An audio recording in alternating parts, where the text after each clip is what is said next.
All right, everybody. We are quite ahead of things. All right? Quite ahead. But rather than stall us and keep us here for a long time, we're actually getting ready to go into the next run. Because we know that you all want to see more awesome speed content. We know you want to see the Kiri percent of the Foxy game. We know you want to see Minigame Island. And we know you want to see Tunic and Peak and all that other fun stuff that is going to happen after these two runs. So, rather than tarry on for a long time, I'm just here with a few quick words. We do have an incentive. We are trying to hit... this is the wrong menu. That's the poll. We are trying to hit $150 to make Noops have to play bumper balls. Right now, we're at 42 out of 150. If everyone donates just a couple dollars, we'll be right there. No biggie. Hi, Quill. How's it going? It is crazy we're ahead after being behind earlier. Today has been a roller coaster of a ride here on SDAT 2025, day number 5. But it's day number 6. It's day 6, not day 5. Why do I keep saying it's day 5? I'm a silly bean. Anyway, yes, we're trying to get Noops to have to play bumper balls. Make him play bumper balls. It's funny. You guys always make me play bumper balls. Make him play bumper balls too. I said bumper balls. Oh dear. There's also a poll to choose who Noops will play as later tonight.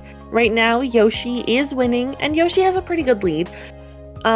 I do want to say it, technically the optimal character is Peach, but that doesn't mean you have to let Noops play as Peach. You can be as nice or mean as you like. We're also still taking donations for the poll of what wild magic to add to the Speed Ducks pizza, which is a New York style crust with pepperoni and pineapple.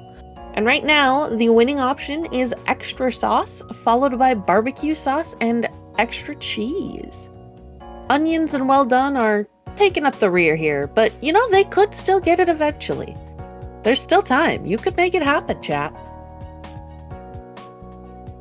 We are also raising money for Save the Children, a wonderful, awesome organization who help kiddos everywhere.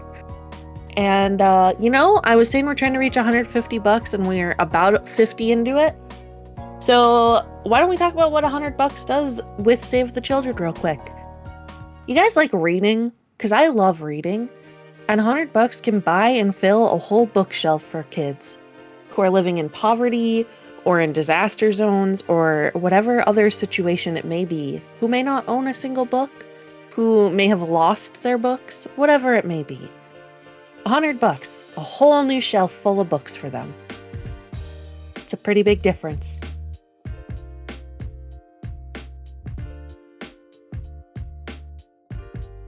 Like, I don't even know if I can understate how big of a difference that is, because genuinely, like, I read so... I literally, I would go through a full, like, chapter book novel a day when I was in school. That's, like, a little dweeb. Love to read. So, just the thought of, like, a whole new thing just gets me every time.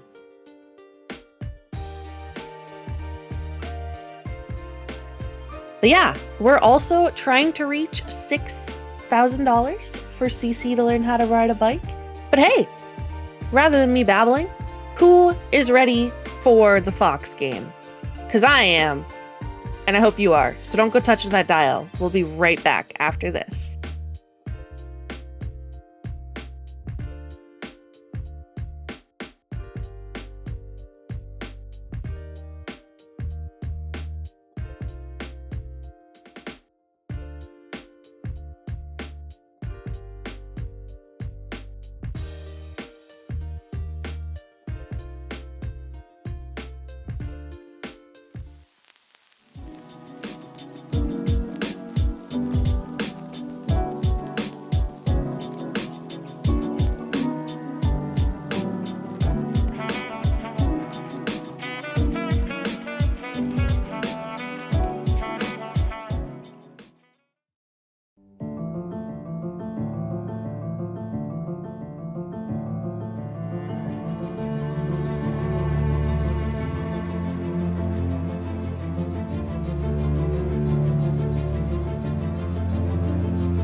All right, everybody. We are here with the start of our Fox block. I hope you were excited as I am. I've got Bo here along with Rally, and I'll let them take it away. Hello, everybody. I'm back, but I'm playing games this time. My name is still Debonair VT, and you can still call me Bo. And we're going to be playing Kitsune Tales today, specifically Curie Percent, the new game category. And I have with me the lovable, always amazing Rally. Rally, how are you this evening? Doing fantastic. Happy to be here. Excellent. Well, I know that we're a little bit ahead of schedule, and I imagine that for the sake of going quickly, we would like to maintain the lead that we have on our previous splits. So we're going to get right into it. The only thing I want to mention before we get going, chat, is there are going to be two audience participation points in this run. They're both towards the end. We'll let you know when we get there, but we are going to need your help. So make sure that you're ready. Make sure that you're all set when we call on you. We will require your energy. Yeah. The game does not actually work without the chat participation. It's part of the code, I hear. It's true. It's true. So without further ado, then we'll explain the magic postcard once we get into it. But we will get going in 3, 2, 1, go. Okay, so the very first thing we're going to do is say hello to Yuzu. Yuzu is the purple fox. Hello, Yuzu. And now say goodbye to Yuzu because we are playing the orange fox today. Goodbye, Yuzu. So we're playing Curie. Curie is the second character that you would get in this game. We're basically playing through the back half of Kitsune Tales in general. The first half has a bunch of lead up story wise and things, and then the back half is all Curie stuff. The best way to describe these two characters, I think, is Yuzu is very, very close to what you would expect from like a traditional Mario Party, or not Mario Party, Super Mario style platforming character. And Curie is like that, but what if we gave her a sword and made her a gay fox girl? So as you might imagine, we really enjoy Curie around these parts. The very first thing. Go ahead. I was gonna say. You can go ahead. We'll pick up after. Yeah, so we're going to be doing a couple of things here. We're going to be skipping all of these cutscenes, and for most of these black screens, when Curie unlocks a new ability, which we'll talk about in a little bit, we're going to be quitting out because it's a little bit faster than walking all the way across the screen to go through the door. Something that we'll probably be able to talk a little bit more about when we get into World 3, where it's going to be relevant. Is what we just did with the magic postcard. But for the very, very early game things, there's a couple of important tech pieces that we're going to be doing, and you're going to be seeing quite a bit of. So the first one is slope jumping. If you'd want to, if you would want to explain that. Take a lead. So one of the ways that we're going to save a lot of time in the early part of this run is to use something called slope jumping, which, as you can see here, whenever the character Curie slides down a hill, she builds up a lot of momentum, and as long as we don't hold the forward button, similar to kind of Quake or Team Fortress rocket jumping, as long as we don't hold forward, if we jump, we can retain that momentum and give us a lot more speed, which will get us to the level a lot more quickly. So, Curie has a couple other abilities that make her unique. You can see the slide there. She has the slide. She's got a wall jump. She can ground pound to break blocks beneath her. And she has her sword technique. And as we'll see as the run progresses, her sword, she learns new abilities with her sword, and the key feature that makes her work is something called refresh. And what we'll see as things progress, you'll see a lot more of it. But what refresh is when Curie hits an enemy in the air, she refreshes her air jump, and she refreshes all of the collection of sword moves that she accumulates throughout the run, which lets her really kind of like freestyle, connect a lot of movement together, as long as enemies stop being hazards and they kind of become like, positional nodes where you can, link to this point, and then you get all of your movement options back, and then you connect to another one, you hit that, it refreshes everything, and it gives her a lot of fluidity and a lot of agility to kind of adapt to how the level progresses. If you kind of mistime something, then you can freestyle it a little bit. But that's sort of the big spice that makes her work. Yeah. The other very important tech that we're going to be doing early on for this run is it has to do with taking deaths. So you'll see it a little bit in this stage, and then a lot of it as we go through the game. But we're playing on the easiest difficulty here because this game was made with gamers of all various skill levels, ages, all of that in mind. So there is always going to be harder difficulties where when you die, you reset the room. But in our case, because we're using the easiest one, as you can see, anytime we would die, we are instead put back where we got hit with a cloud. And this cloud functions the way that you would expect. It's got omnidirectional movement. I don't have to jump or anything while I'm moving around in it, and it can literally fly. Which means that we can use that to kind of ascend far, far more quickly than we otherwise would be able to in a lot of these stages. Yeah, it's very handy for vertical sections in particular. And as the run goes, you'll see there's generally two types of clouds that we use in this run. There's good cloud and bad cloud. Good cloud is usually an intentional death. That was a very nice room clear. Usually we'll take an intentional death in order to spawn one of the clouds in order to give us a lot more verticality. And that lets us, achieve a bunch of skips, save a bunch of time. Bad clouds happen when, well, we're about to see right here. Yep. A bad cloud happens is one of the things about this run is all of the tricks, all of the tech, all the precise little, hard to master jumps. You can attempt all of them as you're kind of doing the run, because even if you don't hit it at the end, you kind of save, 80% of the time you would have. You get hit at the end, or you die at the end, you kind of pop back into the cloud. It's a little bit of a time loss compared to perfect execution, but compared to not attempting the trick at all, it allows you to kind of, practice the run, get, incrementally better and better times. They're not entirely desirable, but they're still helpful. So those are the bad clouds. We have good and bad clouds. Yep. So obviously we want to see more good clouds than bad clouds. And generally that is going to be probably one of the larger time losses in the run. If you're a little unfocused and you fancy hugging some bad guys a little bit more than you want to clear the stage, it can add up a little bit. But in general, we're going to be aiming for as few of those as possible unless we want them. But just in case anybody asks, all of the deaths you'll see today are totally intentional. None of them are bad. We've accounted for each and every one of them. Yes, all of this is in the script. Yeah. So this is a stage where the game kind of teaches you about water physics, and water physics in this game are not very quick. They're pretty slow. But since we're playing Kiri and we have access to a ground slide, it doesn't matter to us.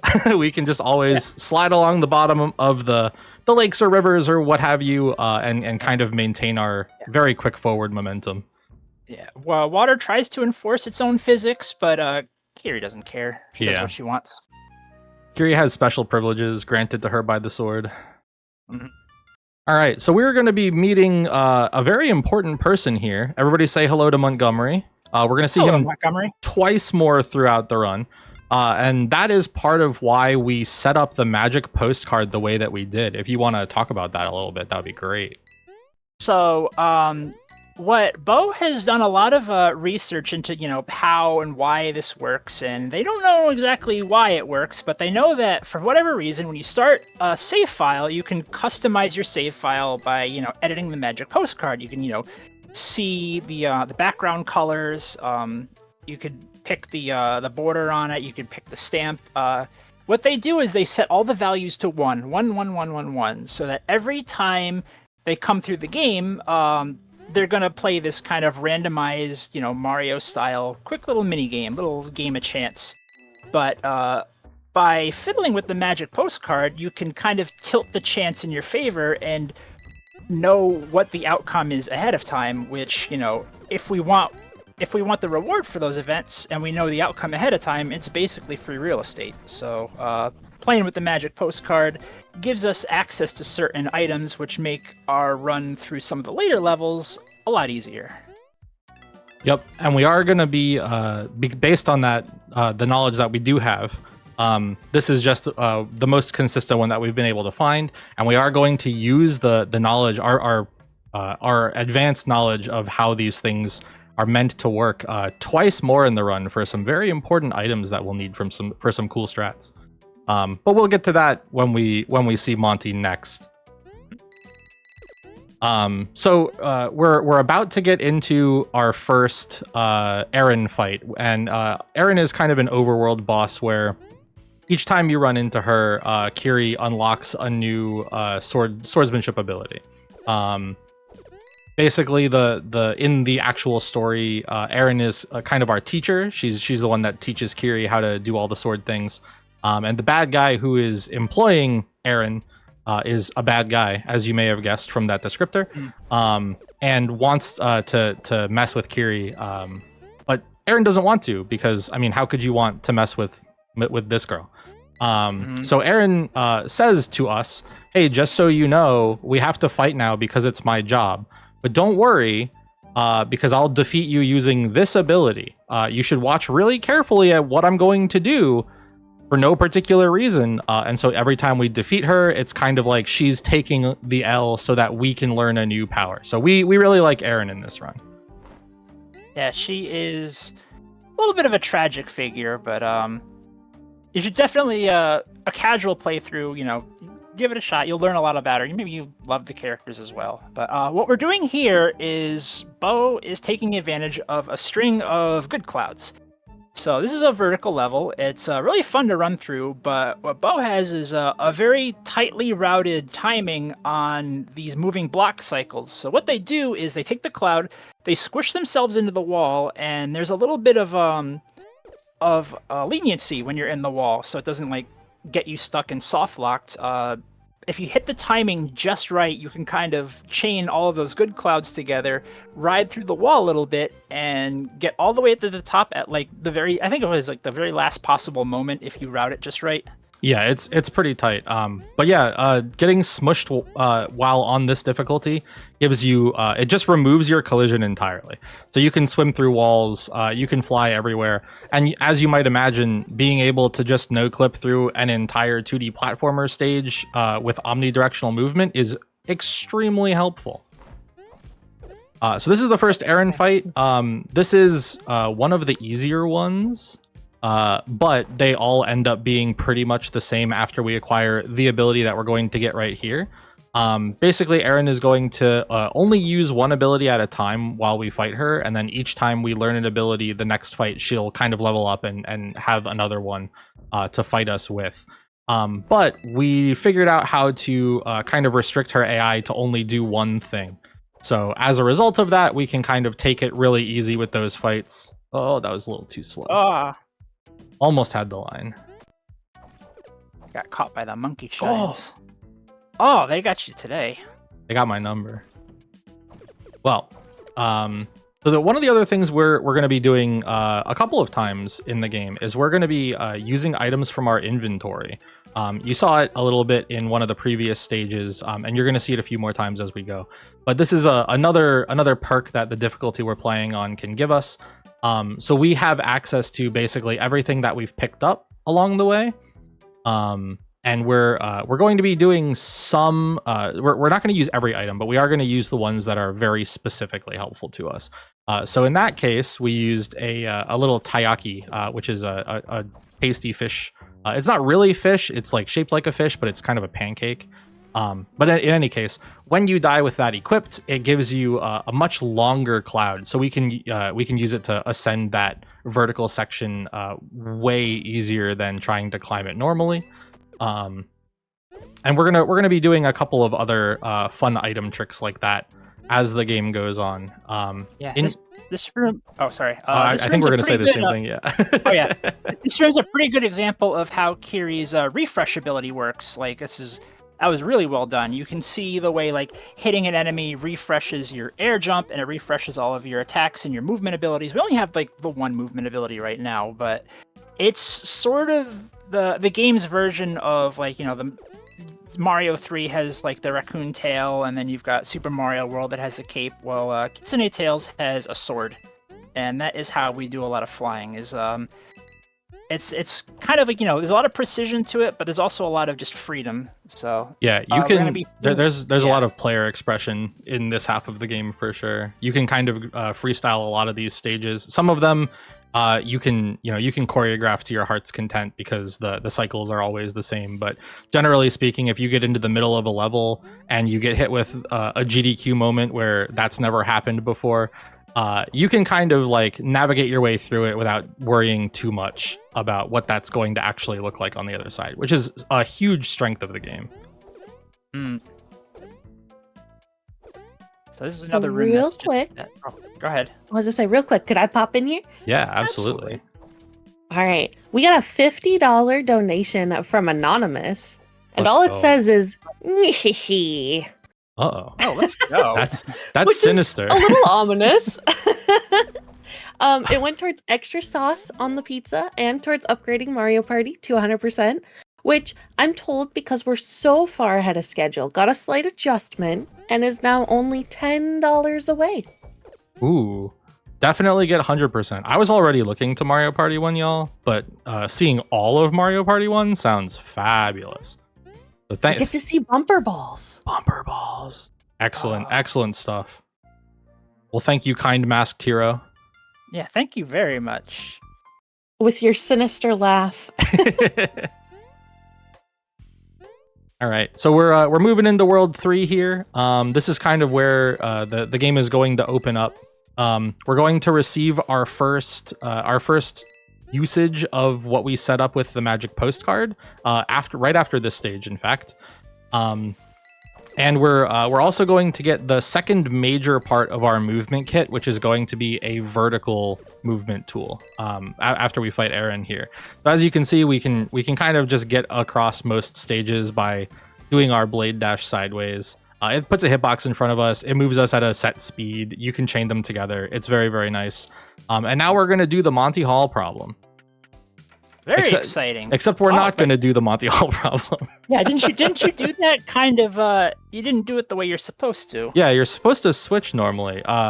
But in our case, as Raleigh was alluding to previously, we actually know that cloud is always going to be in the leftmost door if you choose the leftmost door. So it's kind of like when you're playing through it casually, you should still probably try to do the Monty Hall problem the way that conventional wisdom suggests you should. But in our case, nah. We get to cheat. We have a little bit of foresight. But you should decorate your magic postcard the way you want to. Yes, there's a lot of very good options. And realistically, if I could find, if I wanted to spend the time finishing the spreadsheet that I started to figure out which ones lead to what, I'm sure we could find a more interesting option than all ones. But for the time being, all ones it is. So this is the first real underwater level since we got Blade Dash. And as you can see, being able to use that is just giving us a ton of horizontal momentum that we can keep chaining together. The cool thing about water is the same as water in real life, water and air, which is for physics, air is just kind of like really thin water. And so in this game, as long as you haven't touched the ground in the water, you don't have access to all your abilities again. So we do need to kill fish and stuff to get our refreshes when we're swimming. But as you can see, that's not too bad. Okay, now we're going into one of the scarier ghost houses. This is a ghost house that kind of shows off an extra usage of the lantern. We've seen what happens with this a couple of times already. No, it's okay. Now I can go up. We've seen lemonade. we've seen that the lantern can be used in a couple of different ways already, and we have actually seen what we're going to do with this in a previous ghost house. But lanterns both disable ghosts and show you hidden doors. Previously, we kind of did that with a couple in the World 2 ghost house and the World 1 ghost house, I think. But in this case, we need to swim all the way down to the bottom of this like flooded castle and then swim all the way back up. So we need to do two things while moving through here. The first is avoid spikes, because this is way, way, way slower if you don't have the suit. And the second thing is we need to have the lantern. because we can't get through the door if we don't have it. Yeah, there's an extra layer of challenge where if you're going down, if you don't kill all the fish on the way down, then you pick up the lantern and you think, oh, I'm protected from all the ghosts, and you start swimming up, but then the fish are there and you're like, oh, I can pass through that just fine, and then you don't have your flippers anymore. Yeah, and you want your flippers. Yeah. This is the first mini boss that gets an additional ability. We now have a jump that we have to watch out for. It's not super different from the other one. We're still going to be trying to influence the AI regardless. Basically, the enemies that are like boss fights will always jump to the opposite side of the screen from where Kiri is. So like if we're on the right half of the screen, they'll jump left and vice versa. For the mini boss fights inside the ghost houses, that means we want to try to like trap them on the side that's a little bit shorter. But for the Aaron fights, it doesn't really matter which side she goes to, as long as we don't jump at her or anything at any point. Because as you saw, we were using the move that she taught us in the last fight, which is Blade Dash, to kind of go... I didn't want to do that just yet. We're using Blade Dash to kind of go... the same speed and distance and everything as she does. So she can't actually hurt us as long as we do it in the opposite direction. Kiri's a very diligent student, so she copies the technique exactly for timing, spacing, speed, and everything. So as long as you kind of get into range where she'll try to blade dash you, if you do your blade dash in the other direction, it's the same blade dash, and she's not moving any faster than you, so she can't actually catch you. Yep. And that ends up meaning for us, we can basically make every fight the same fight, which is very, very helpful.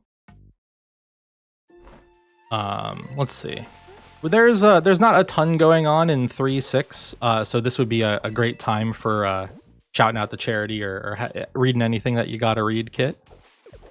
Yeah, so we didn't get any new donations since I last piped in, but as mentioned, we are $10 away from bumper balls next run, and we're raising money for Save the Children, and not quite 10, but 3 times 10 is 30, and $30 can buy malaria pills for 50 kiddos, or provide a secure healthcare resource, a safe shelter, and legal services for survivors of gender-based violence and other such tragedies. Yeah, it's a very good cause. So if you can help out, get those donations in, and like even small donations have like a big impact on something like this. So like a little bit goes a long way. Yeah. They do. And actually, I thought of one more thing for the $10. This year we are doing a raffle, and if you donate $10, you get entered into the raffle. If you can only donate 5, there's one item that you get automatically entered into. I almost said in for empered, which is not words. It's almost words. Automatically entered into, which is a wireless headset, like for speakers type of headset, not like computer headset, although I'm sure you could use it on a computer. The others are a shirt from the merch store for 10, a keyboard, it's a mechanical keyboard, let me go look up the model, a Razer Ornata V3, and then if you donate 25 or more, you can get a Steel Stick modified Nintendo 64 controller. And if you can't donate, for whatever reason, we do have a Google form in our Discord that you can fill out.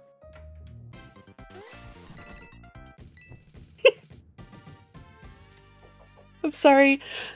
Nico got me in the chat and it was so real. Oh, the shots are being fired already. Goodness gracious. No, they're valid shots. Wheel of Fortune was so fun yesterday.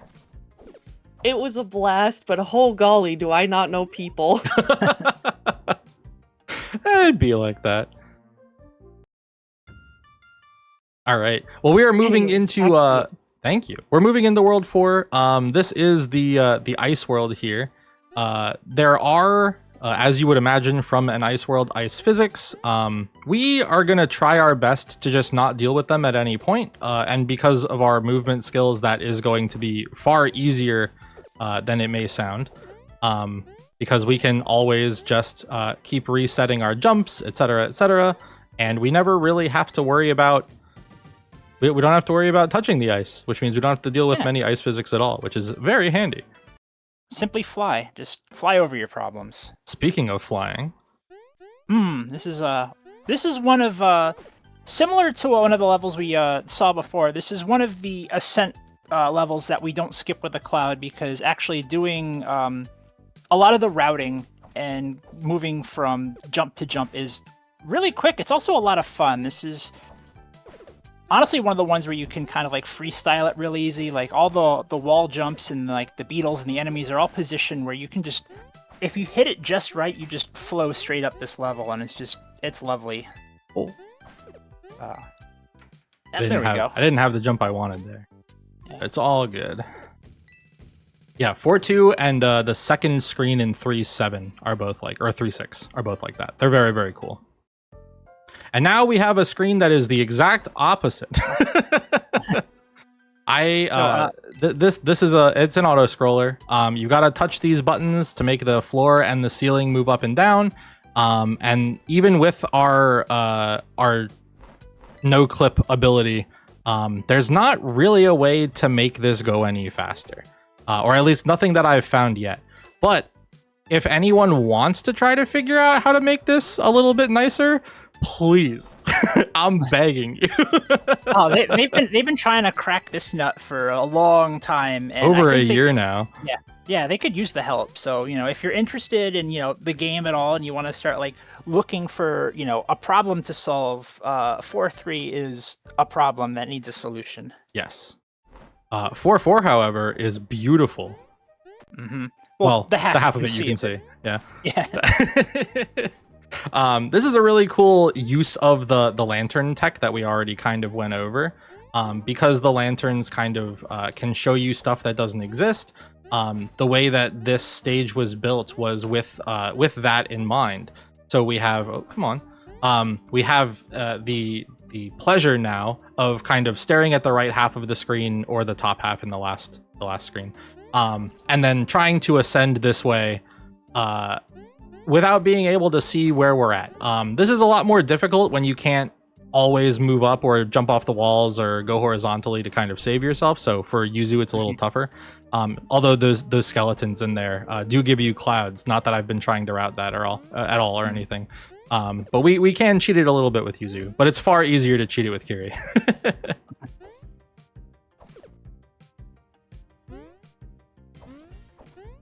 Okay. And that's that mini boss done. So now we're going to go fight Aaron for the third time, and we're going to get we get dogs first. Oh, thank really you! well-behaved Wow. dog. Yeah. The dogs function the way that Hammer Bros do in your Mario games. So their movement is totally random. They can move a number of spaces at once. So when they come to us, it is usually very, very kind of them. Yeah, they came from downtown to come say. I was gonna say earlier, the dogs have been mean to you today, and I guess they must have picked up on that vibe because that was just delivering you a favor. Yeah. By mail, just hand delivering it. Thank you, dogs. So this in this Aaron fight, we get access to the dive kick. So now we have a downward mobility option. So we have basically the full suite of directional movement that we could want at this point. So the only other thing we need is something that is very, very good and also makes us go very, very fast. And that will be coming in World 5. And you'll be seeing a lot of that. The unfortunate thing is that we don't get it until the end of the game. The fortunate thing is that we do have it for a couple of full worlds, and oh boy, is it fun to use in those full worlds. So we're instead of going the very cool but very slow way of up and around all of those electric eels, we are instead going to just make our own path by eating some snacks on our way through them. And we don't have to go up and down and do the thing that takes time. So that gets us through there a little bit earlier. And that is also, as mentioned before, that's one of the benefits of playing on this difficulty. We can use items in the middle of levels like this, which saves us a little bit of time in the grand scheme. Yeah, they're there to be taken advantage of. Mm-hmm. Oh, it's race time. Oh boy. Okay, so what we have here is this friendly ghost has invited Kiri to a race. And, in the interest of fairness, we want to have a nice even playing field. We notice the ghost is intangible, but we are not. So what we're going to do here is we're going to even the odds and become intangible ourselves. So now it's an even, fair race. That seems reasonable, right? Yeah, we use the that little squish tech to kind of hop through the wall, become intangible, and get ahead of the ice block. So we sort of wormed our way ahead of the auto scroller, and GG's. We took like sort of a lopsided, unfair race, and we made it, equal and good, and there's no cheating involved at all. Everyone had access to the same, opportunities. Correct. Yeah. Now, this level coming up here, this is normally supposed to be the style of level where you chain invincibility from one point to the other, and there's, large tracks of spikes that you don't want to touch. And normally in the first half of the game, you have to, get the invincibility and then go forward as quick as you can. But Kiri being Kiri, she kind of, has her own way of doing things. So in the Kiri half of the game, you don't need to use the invincibility at all. You can use your flight, you could use your refresh and all of your sword movement, and you clear the stage without using any of the invincibility. I made up a word as well. So, invincibility. You actually get an achievement if you do it that way in the game. Oh, I guess we can kind of talk a little bit more about the boss fights. These boss fights are super duper cool if you don't have a sword. When you do have a sword, they're still neat, but for completely different reasons.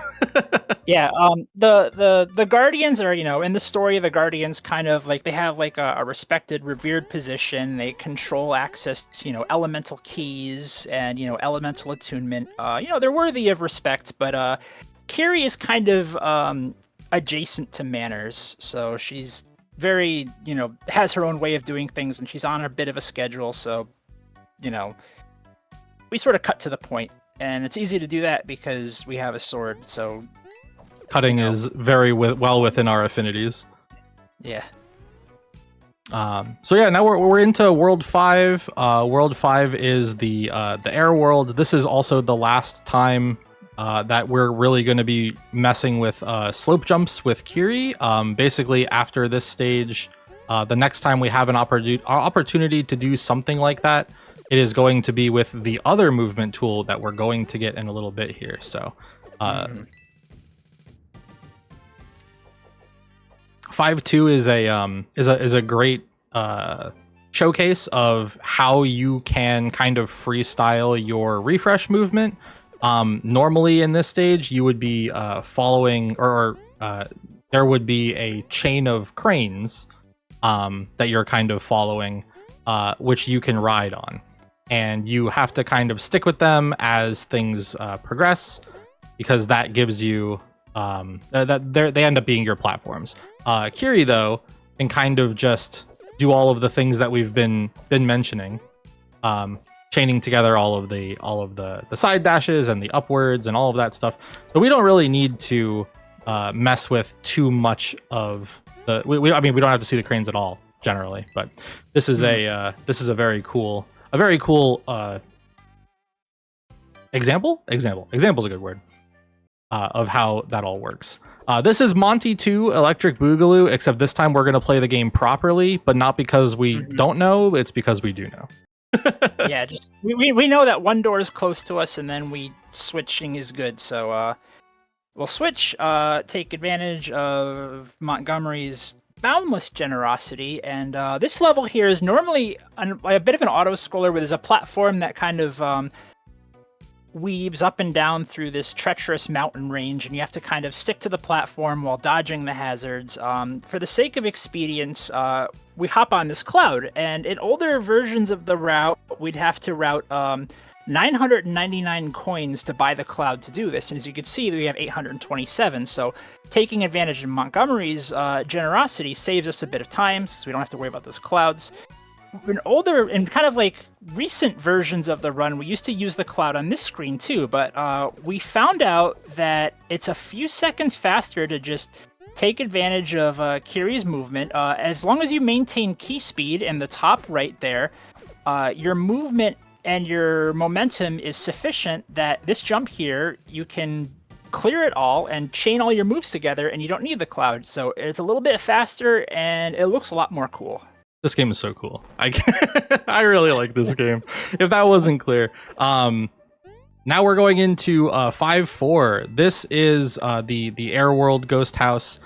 This one has been this is version 2, I think, right? I don't think it's been through more than that, but on the next screen there were some cycles that were unfriendly. It's probably they were challenging. They were a little tight. I don't know how I got down there. But we don't care about them. We didn't care about them before, and we certainly don't care about them now. Because hugging ghosts to go up is the way. So this is going to be another very quick ascent. The ghosts are stuck in these old houses. They could use a hug. So we're just trying to help out. Just trying to be good neighbors. So here now, the mini boss doesn't have access to a new move, but now we could see like the level starts to change, and now like the floors disappear. So this sort of like, I guess the Kitsune Tales equivalent to a Boom Boom fight, where rather than just jumping on its head 3 times, we do get to see its moves, and we do have to sort of navigate the room a little bit, but not too hard. We got through it. Yeah. Yeah. And this Aaron fight, this is the big one. Yeah. This is also the one where we can, this will take a little bit faster and be a little easier. Because we learned recently that you can, I got a little too close there. We learned recently that you can break Aaron's AI. If you hit her when she tries to show you the new ability that she's teaching you, and then you hit her before she has a chance to shoot her bow, she'll just never shoot it again. Which is handy for us. Now we have access to good dogs. Good dogs. We have access to Kiri's complete movement set now, and what you're gonna see in the next level is I don't know if I want to spoil it just yet, but okay. So what we had before is we build up momentum, slide down the slopes, jump off the slopes, and maintain your momentum. What Kiri has now is her ultimate technique, which is she can do an 8-way sword slash. You can build up your key meter, and you hold the ability. You pick one of the 8 directions, you let go, and she launches forward. And normally it ends in kind of like a slowdown and a cool sword sheathing move. But what we use is something called Spirit Rush Canceling, which we call them SRCs. So what you can do is you build up key speed, and then you do your SRC in whatever direction you want to do, and you cancel the little end maneuver with another animation, and similar to the slope jump, you retain your momentum as long as you don't hold forward, similar to that kind of, that Quake Team Fortress rocket jump tech. What this effectively has is now we have a slope jump in our pocket, so as long as we can run long enough to make our key speed go all the way up, we just have a slope jump on demand wherever we want. And that makes a lot of really cool routing, a lot of really cool movements, available to us in the end part of the game. Mm-hmm. We're going to be seeing a lot of this in the next world, in the lava planet, because it's lava. When floor is lava, don't touch it. So that lets us kind of, skip a lot of spooky platforming. But for the time being, we are currently headed up the driveway to the World 5 boss. This is probably my favorite boss in the game, and it's not just because I accidentally found a quick kill on it, although that is a part of it. But we got to get up this very long driveway to reach his house first. So we use the cloud in here to just kind of trivialize it. We don't have to think about it. It makes it really nice for marathon. Oh, that one almost got you this time. Yeah, I think one of these days he will, but not today. Yeah, not today. Yeah, but this boss fight coming up is a really cool boss fight. Playing casually. However, we're going to play the dramatic swordsman version of it, where you land one strike and that's it. GG's. All right. Well, we're getting into World 6, and I think while we get going on this first stage, we have a minute or two if you have anything, Kit. If I could find the unmute button. Hi, everybody. We have gotten no new donations, which is all right. This game's cozy. We're vibing, but we are trying to raise money for Save the Children. So if you have a few dollars you can spare, that would be super duper great. We're working towards getting bumper balls added onto our Mario Party run. We're picking which character in Mario Party, or, you know, if those don't strike you, you can vote on an extra to add to the Speed Docs pizza. If you donate at least $5, you can enter for a set of headphones, among other things. Awesome. We're vibing. Yeah, y'all should definitely get in on that raffle. There's some really sweet stuff in there. I had my eye on the I don't even have an N64, but the steel stick controller is like, oh baby, those are the good things. So if you have any inkling at all of wanting to get some neat stuff, you should try to get in there. Yeah, it all goes to a really good cause, and as you know, it's been said, even a small donation goes a really long way to make a big impact in someone's life. Yeah, for real. All right, so we just did 6-2, which is your like quintessential rising water level stage that you would get in your more traditional Super Mario's. We're now in 6-3, which is a whole lot of really neat situations, I suppose, that we put the characters in. There's a lot of ups and downs. There's water. There's all kinds of stuff that we have to navigate well. And I've equipped a suit to help me get through the water a little bit faster, because we don't really use them for anything else. Is that a new innovation? It is, yeah. I started using, because we normally get 2 of them. We get or we normally have 2 of them because we've been succeeding at the ghost house, the underwater ghost house, and not needing to use them as a backup. So I end up having 2 because 2 of the dogfights give them to you. And I was like, well, I may as well use this in the levels where I can't do a bunch of other stuff. And you can't avoid going through the water in 6-3. And you can't avoid going through the water in, I don't remember which stage it is in World 5. I think it's 5-6. You can't avoid going through the water in there either, so why not swim a little bit better, you know? So in this mini boss fight, we'll see terrain didn't work, new moves didn't work, so they brought in a friend. Unfortunately, Kiri can fly, and that's the end of the friend. Yup. Sorry. It's extremely nice to be able to take out that friend early, because as you might imagine, throwing a bunch of flaming skulls around while you're trying to fight a mini boss makes things a little precarious. A little precarious. It's a good idea, and it works on the purple fox, but the orange fox has a sword. Sorry. They did not calculate for the sword factor. Mm-hmm. So here is the last errand fight. This is sort of the student and the teacher meeting each other with, full equal movesets. I didn't quite go how I needed it or how I was expecting it to, but I'm not going to complain. Yeah, you carried the day. GG's, Aaron. Thank you for everything. Oh. Uh-oh. That's not good. Not bad. Yeah.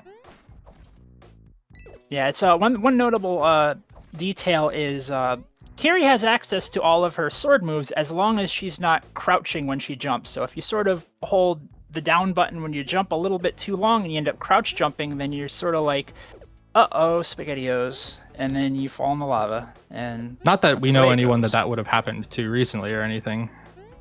No, I sneezed. I muted my mic and I sneezed and my eyes were closed while I was also looking in a different direction, so I didn't see anything. Me neither. Same. But that level just flashed way by. Really well done in the little end run there. Thank you. 6-6 is our second tower climb of the game, and we're getting close to the end, chat. So there's going to be a couple of things that we do need from you soon. So we're coming up on the final boss, which is not the next boss that we fight, but the one after that. And we will need your help to try to get the foxes to talk faster, because they like to yap, and we need them to go a little bit quicker so that we can deal the final blow faster. And then the final point will happen after that. But if you gotta sit up in your chair, you gotta make sure you're ready, make sure you're good to go, because it's coming soon.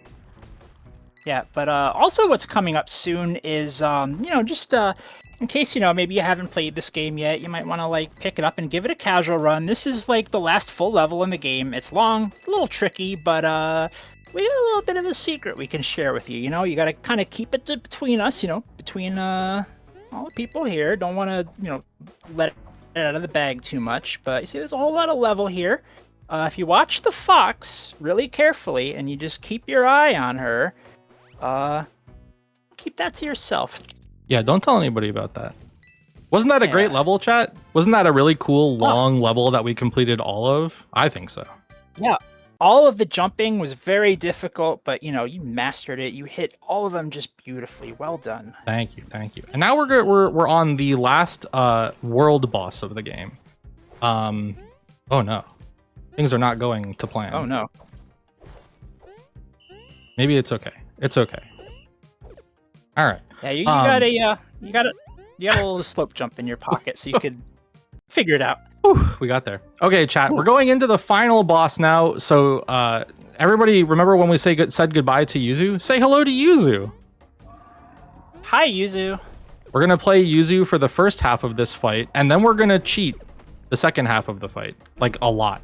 We're gonna cheat a lot on the second half of the fight. I cannot overstate how much cheating will happen on the second stage of this fight. But the first one, this is how you're supposed to fight it. You're supposed to wait for these big blocks to come down. You're supposed to fly up and hit the orb. We're going to hit this 3 times with Yuzu and then threaten it once. And then we're going to switch over to Kiri, and we will eventually need to mash. And when we mash, we need you to tell the foxes to talk faster. It's not this cutscene. Oh, this no, one Yuzu. is skippable. Oh no, Yuzu. Yuzu. Okay, so remember what I said about cheating?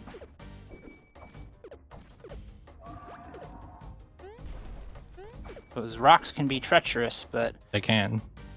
they're not treacherous enough. All right. GG's. GG's. All right. So time is going to come up when Yuzu lands on the mushroom's head. I need everyone in chat to tell these foxes to talk faster, because we know fast. we've learned that this is actually a way to improve the chat speed. Mm-hmm. The game does actually pick up Twitch chat and time. 45:45 is a world record by a second. Let's go! Wow. GG's. That's awesome. All right, cool. Well, there is one more thing Let's we have to do. go. There's one more thing we have to do, chat. We have to validate the run. Okay. Mm-hmm. I'm going to scoot over to a cutscene. Okay. And when we do, I need you all to prepare. I need you to type a couple of words. The words are "Let's go lesbians." Don't press enter yet. Okay. Don't press enter on the "Let's go lesbians." However, you will know when to press it. Yeah, hold. You want to hold.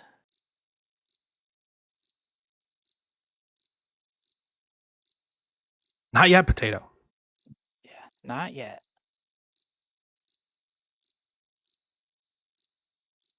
Do you see yourselves, chat? Do you see yourselves? There you are. Let's go, lesbians. Let's go, lesbians. GG's, GG's. everybody.